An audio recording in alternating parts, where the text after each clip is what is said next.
We have a goal of achieving universal coverage for children. It's within reach, but we need to be careful that we're not losing progress. Universal health coverage for children is an achievable goal that has numerous benefits.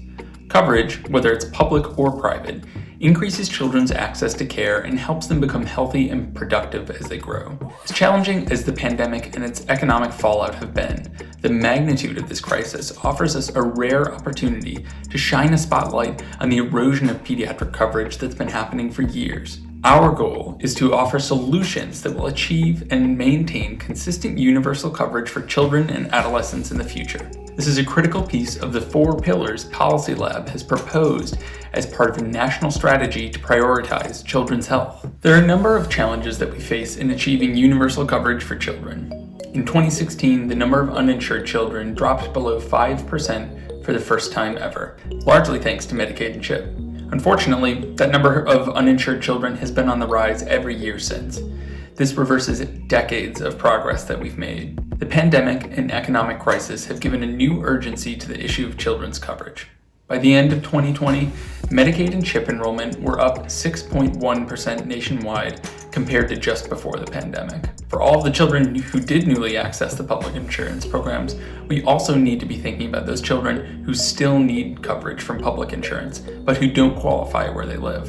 Medicaid and CHIP have been largely responsible for driving down the uninsurance rate in the US, but we need to consider those children that have private coverage. Employer-sponsored insurance covers about half of children in the US, but that number has been steadily declining over the last few decades. This is likely in response to the growing cost of private insurance, both to families and to employers. Our research at PolicyLab has shown a growing proportion of working families are opting to cover their children with Medicaid and CHIP, even when employer-sponsored coverage is an option for them. We typically think about public insurance as a backstop for low-income families, but our evidence suggests that even middle-income families increasingly depend on this public coverage. During COVID, millions of working families lost their employer-sponsored insurance. The public insurance system needs to be ready to provide coverage for these children, even if they've never needed public insurance in the past. As we think about how to move closer to universal coverage for children, we're focused on issues that are impacting pediatric coverage,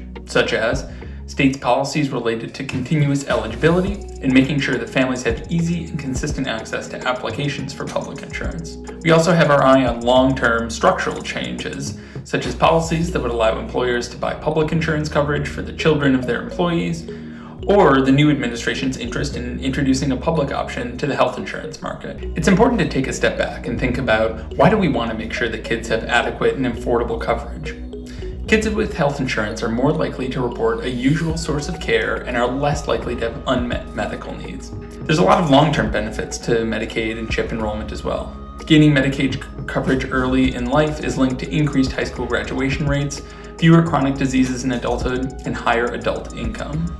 There's a long economic recovery ahead, which creates an urgency for policymakers to ensure that coverage doesn't decline in the coming years.